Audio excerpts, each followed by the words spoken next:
pagi ceria, siapkan diri untuk mendengarkan dongengan saya, semoga berkenan.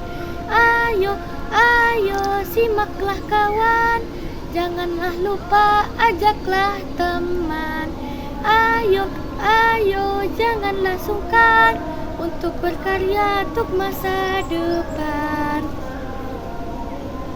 Assalamualaikum warahmatullahi wabarakatuh. Halo, apa kabar semuanya? Mudah-mudahan hari ini sahabat semua di sini dalam keadaan sehat walafiat. Sebelum saya mendongeng, izinkan saya memperkenalkan diri dulu ya. Nama saya Afifah Naura Firzatullah. Keren kan namaku? Hari ini saya akan mendongeng dengan judul Putri Niweri Gading. Alkisah, dahulu kala ada seorang raja yang bijaksana dan dicintai oleh rakyatnya. Memerintah dengan adil dan bijaksana. Sehari-hari pikirannya dicurahkan untuk memakmurkan rakyatnya dan memajukan negeri. Namun sayang, sang raja tidak mempunyai putra. Sang raja dan permaisuri kemudian tekun berdoa kepada Tuhan Yang Maha Esa.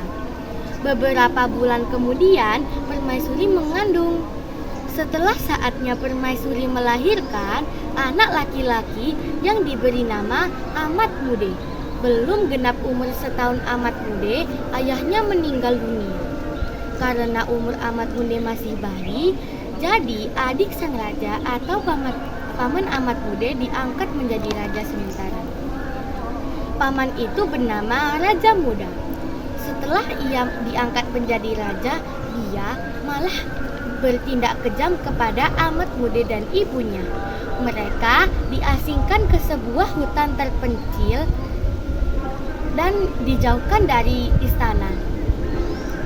Walau permaisuri dijauhkan dari istana, ia tetap sabar dan tabah.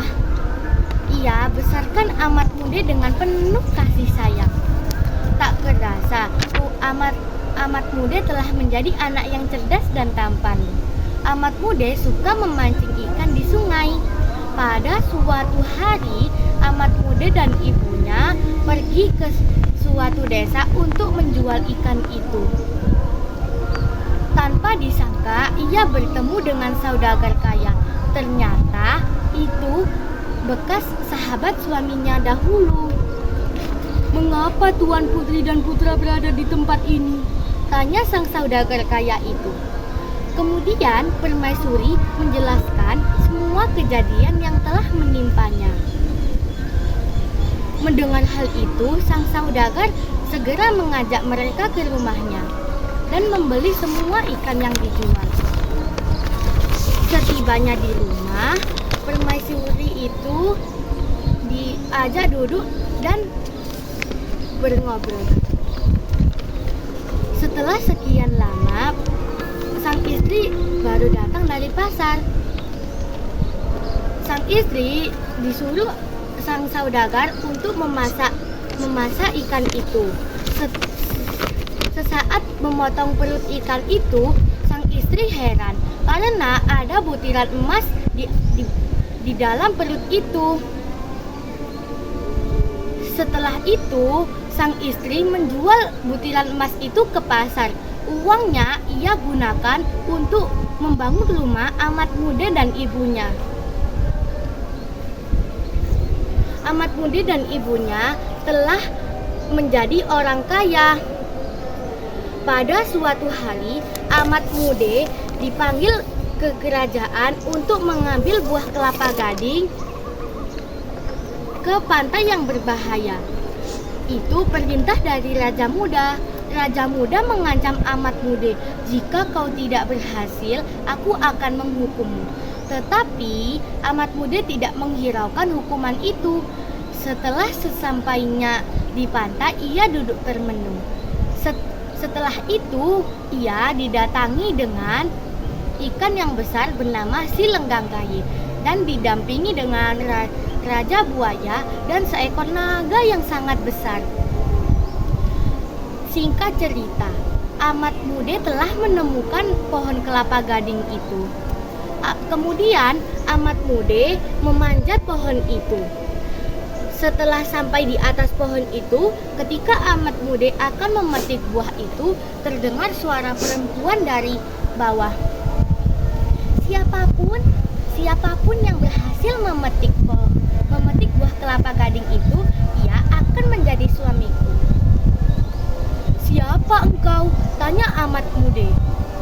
Ahmad Mude segera turun dari atas pohon kelapa gading untuk melihat siapakah yang dibawa itu. Aku adalah Putri Niwari Gading, jawab sang perempuan itu.